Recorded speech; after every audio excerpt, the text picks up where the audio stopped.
নমস্কার বন্ধুরা, ঐশীস কিচেনে সবাইকে জানাই স্বাগত। আজও আমি একটা নতুন রেসিপি নিয়ে চলে এসেছি। আজ আমি দেখাবো পাবদা মাছের ঝাল। এই একটি মশলা দিয়ে পাবদা মাছের ঝাল বানাবেন, দেখবেন অন্য সব রেসিপির থেকে এটাই ভালো লাগবে।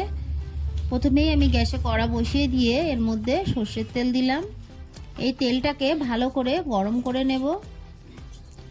তেলটা ভালো করে গরম হয়ে গেছে। আগে থেকে নুন হলুদ মাখিয়ে রাখা পাবদা মাছ দিলাম।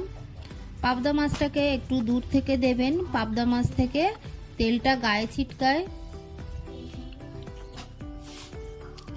দিয়েই সঙ্গে সঙ্গে আমি ঢাকা দিয়ে দেব, তাহলে তেলটা গায়ে লাগবে না। কিছুক্ষণ পর ঢাকাটা তুলে মাছগুলোকে উল্টে দেব।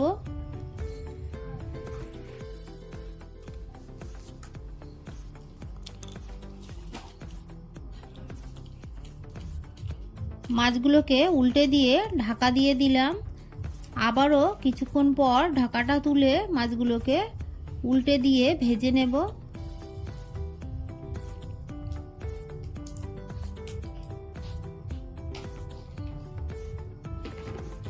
মাছগুলোকে আমি সুন্দর করে ভেজে নিয়েছি।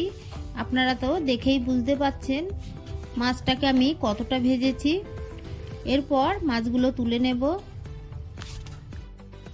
ভালো করে তেল ঝরিয়ে মাছগুলোকে তুলে নেব। আপনারা এইভাবে বাড়িতে একবার পাবদা মাছের ঝাল বানিয়ে খেয়ে দেখবেন কতটা সুন্দর হয়। এই তেলের মধ্যে বাকি মাছগুলো দিয়ে দেব। বাকি মাছগুলোকে দিয়ে একইভাবে আমি ঢাকা দিয়ে ভেজে নেব।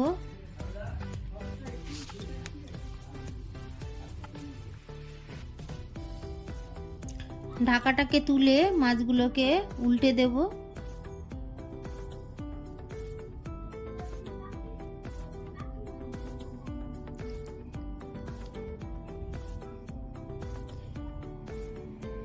আবারও ঢাকা দিয়ে মাছটাকে ভেজে নেব। ঢাকাটা তুলে দেখুন মাছগুলোকে আমি ভালো করে ভেজে নিয়েছি। এরপর তুলে নিলাম। এই তেলের মধ্যে হাফ টিস্পুন দিয়ে দেব কালো জিরে। ফোড়নটা ভাজা হলে এর মধ্যে দিয়ে দেব একটা ছোট সাইজের টমেটো কুচি।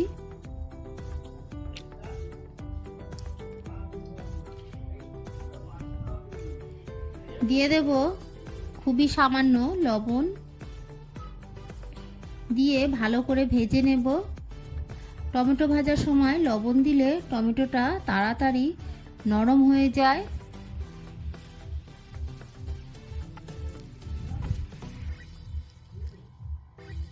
টমেটোটা ভাজা হয়ে গেছে। এরপর দেখুন আমি সর্ষে কাঁচা লঙ্কা বেটে নিয়েছি, এর মধ্যে জল দিয়েছি। এবার এটাকে ছেঁকে দিয়ে দেব। সর্ষে বাটলে দেখবেন তলায় খোসাগুলো থাকে, সেই খোসাগুলোকে আমি ফেলে দেব।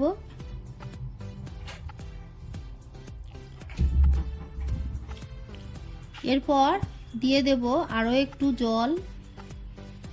আপনারা যতটা গ্রেভি রাখতে চান সেই মতোই জল দেবেন। দিয়ে দেব খুবই সামান্য হলুদ গুঁড়ো। দিয়ে ভালো করে মিশিয়ে নেব, নিয়ে ফুটতে দেব।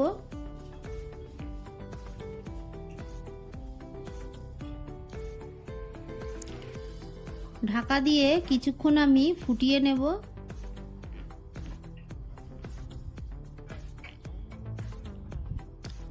ঢাকাটা তুলে দেখুন ফুটে উঠেছে। এই সময় ভেজে রাখা পাবদা মাছগুলো দিয়ে দেব।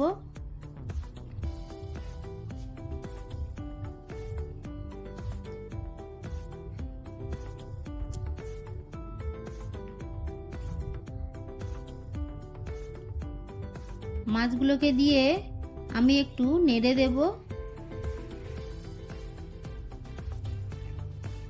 এরপর কিছুক্ষণ আমি ফুটিয়ে নেব।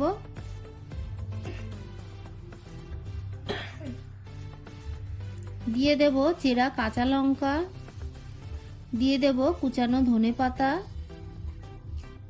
দিয়ে বেশ কিছুক্ষণ আমি ফুটিয়ে নেব।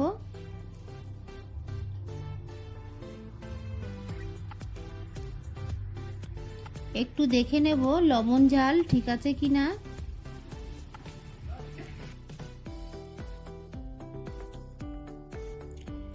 একটু লবণ লাগবে, তাই আমি স্বাদ অনুযায়ী আরও একটু লবণ দিয়ে দিলাম, দিয়ে ঢাকা দিয়ে আরও একটু ফুটিয়ে নেব।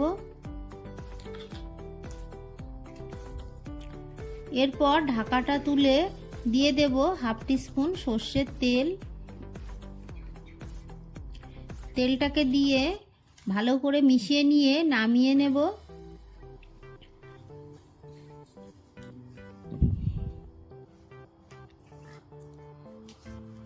গ্যাসের ফ্লেমটাকে আমি অফ করে দেব।